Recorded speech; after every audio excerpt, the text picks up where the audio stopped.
నమస్తే, శ్రీమాత్రే నమః. ఈరోజు నేను హస్త సాముద్రికం గురించి చెప్పడానికి మీ ముందుకు వచ్చాను. ప్రతి మానవుడు కూడా తన జీవితంలో జరిగేటటువంటి విషయాలను తెలుసుకోవడానికి ఎంతో ఉత్సాహం చూపిస్తూ ఉంటారు. అయితే పుట్టిన తేదీ, సమయము ఇవన్నీ తెలుసుంటే, ఇలాంటి విషయాలన్నీ తెలిసి ఉంటే జాతక భాగం ద్వారా తెలుసుకోవచ్చు ఖచ్చితంగా. కానీ ఒకవేళ అలాంటి విషయాలు అందుబాటులో లేవనుకోండి, అంటే పుట్టిన తేదీ, సమయము ఇలాంటివి అందుబాటులో లేనప్పుడు తెలుసుకోవాల్సిన విషయాలు తెలుసుకోలేము. అలాంటప్పుడు అరచేతిలో ఉన్నటువంటి రేఖలను ఆధారంగా చేసుకొని జీవితంలో జరిగేటటువంటి విషయాలను, జీవిత రహస్యాలను, భూత, వర్తమాన, భవిష్యత్ కాలాలను తెలుసుకోవాలంటే మనము హస్తరేఖ సాముద్రికంను ఆశ్రయించడం సరైనటువంటిది. ఎందుకు అంటే ఇది సరళమైంది, సులభమైంది, సంక్లిష్టత అనేది చాలా తక్కువ. ఒక్కొక్కసారి ఏమవుతుంది అంటే ఈ హస్త సాముద్రికాన్ని ఆధారంగా చేసుకొని ధ్రువనాడి, రేఖానాడి మొదలైనటువంటి శాస్త్రాలు కూడా కుండలని వేసి చూసి, జాతక చక్రాలు వేసి సరైనటువంటి ఫలితాలను నిర్ధారిస్తారనమాట. అయితే అసలు హస్త సాముద్రికము అంటే ఏంటి?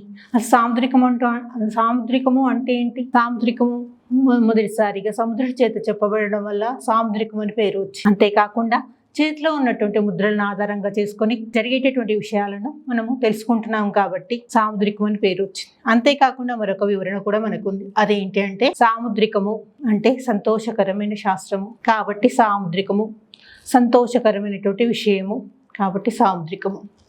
ఈ విధంగా ఈ సాముద్రిక శాస్త్రానికి వివరణ అనేది మనకు అందుబాటులో ఉంది. ఈ సాముద్రిక శాస్త్రము జ్యోతిష్య భాగంలో, జ్యోతిష్యంలో ఒక భాగం. జ్యోతిష్యము షడాంగ వేదం. జ్యోతిష్యంలో ఈ భాగమైనటువంటి ఈ సాముద్రికము చాలా పురాతనమైనది. ఈ భారతదేశంలోనే మొట్టమొదటిసారిగా పుట్టినటువంటిది ఎక్కడ అంటే మన భారతదేశంలోనే. తర్వాత మిగతా దేశాలకి ఇది వ్యాపించింది. ఇలాంటి విశిష్టమైన శాస్త్రాన్ని విదేశీయులు కూడా నేర్చుకొని తమ తమ శైలిలో, తమ తమ బాణీలు, గ్రంథాలు లిఖించుకున్నారు. వాళ్ళు వారి దేశ కాలమాన పరిస్థితులను బట్టి వారు లిఖించుకున్నారు. మన దేశంలో కూడా మొట్టమొదటిసారిగా వేద కాలం నాటి నుండి కొన్ని వేల సంవత్సరాల కింద నుండి కూడా మనకి లభిస్తుంది. కాబట్టి ఇది ఎంతో చాలా పురాతనమైనటువంటిది. ప్రహ్లాదుడు, నారదుడు, వ్యాసుడు, వాల్మీకి, భారద్వాజ మహర్షి, అత్రి, కశ్యప ఇలాంటి అందరూ మొదలగు ఋషులు మనకి ఈ విజ్ఞానాన్ని ప్రసాదించారు. మనకు ఇచ్చినటువంటి ఈ జ్ఞానాన్ని గ్రంథాల రూపంలో మనకు అందించారు. అవి ఒకసారి పార్వతీదేవి మానవుల పైన అనుగ్రహం కలిగి శివుణ్ణి అడిగారనమాట. స్వామి, మానవులకి మనమంటే మనకు భూత, భవిష్యత్తు, వర్తమాన కాలాలు, దివ్య జ్ఞానం అనేది మనకు ఉంది. కానీ మానవులకి అలాంటిది లేదు కదా, మరి వాళ్ళు ఎలా తెలుసుకుంటారు అని చెప్పి అడిగారు అనమాట.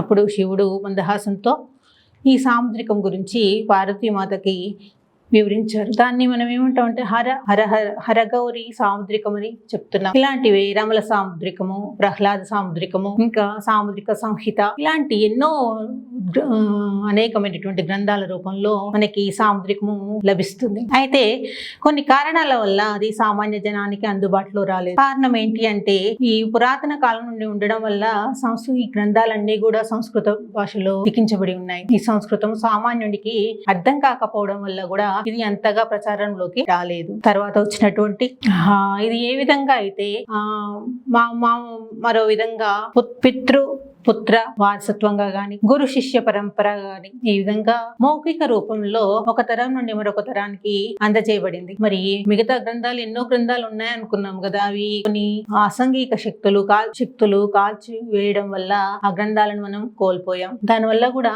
చాలా వరకు ఈ హస్త సాముద్రికం సంబంధించినటువంటి విజ్ఞానాన్ని మనం కోల్పోయాం. అయితే ఈ హస్త సాముద్రికం పుట్టుక అనేది భారతదేశంలోనే జరిగింది. మన కర్మభూమి, వేదభూమిలోనే జరిగింది. దానికి ఆధారం ఏంటి అంటే ప్రపంచ ప్రఖ్యాతిగాంచినటువంటి యూరోపియన్ సాముద్రికుడు హీరో మన భారతదేశానికి కొన్ని వందల సంవత్సరాల క్రితం వచ్చి కాశీలో ఉన్నటువంటి బ్రహ్మల వద్ద హస్త సాముద్రికాన్ని నేర్చుకుని దాన్ని ఎంతో మందికి అన్వయించి సరైనటువంటి ఫలితాలను సాధించాడు. ప్రపంచ ప్రఖ్యాతిగాంచిన సాధించాడు. అయితే ఒక విషయం ఏంటంటే కొందరు ఏమంటారంటే అస్తాంగులి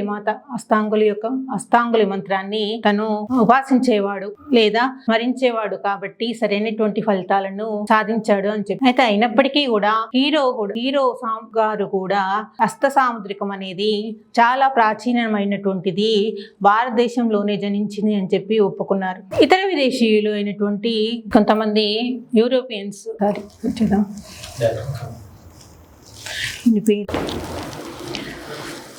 ఈ విశిష్ట శాస్త్రానికి గ్రహకారకత్వాలు ఏమాత్రం అవసరం లేదు. ఇది మన చేతిలో ఉన్నటువంటి సాంకేతిక భాష, ఒక రకమైనటువంటి సాంకేతిక భాష.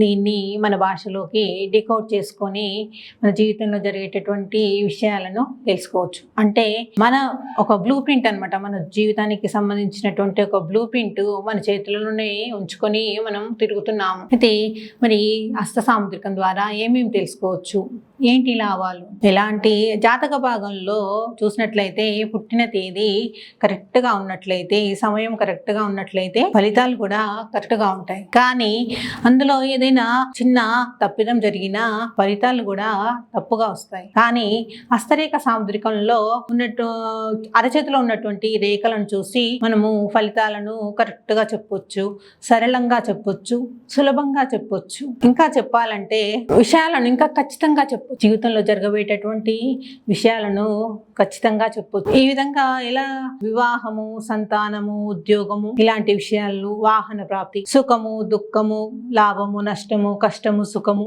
ఇలాంటివన్నీ కూడా మనం అరచేతి రేఖలను సరిగ్గా చూసి విశ్లేషించుకొని చెప్పొచ్చు. ఈ విధంగా మనము జీవితంలో మనకి అవసరమైన విషయం అంటే వివాహము, సంతానము, ఉద్యోగము, ఆకస్మిక ధనలాభము, గృహయోగము, ఆరోగ్యము ఇలాంటివన్నీ తెలుసుకోవడం వల్ల అందులో వచ్చేటటువంటి ఆటంకాలు ఏమన్నా ఉంటే ముందుగానే జాగ్రత్త పడతాం. ఈ హస్త సాముద్రికం గురించి మరికొన్ని విషయాలు మరొక వీడియోలో మళ్ళీ తెలుసుకుందాం. సెలవు.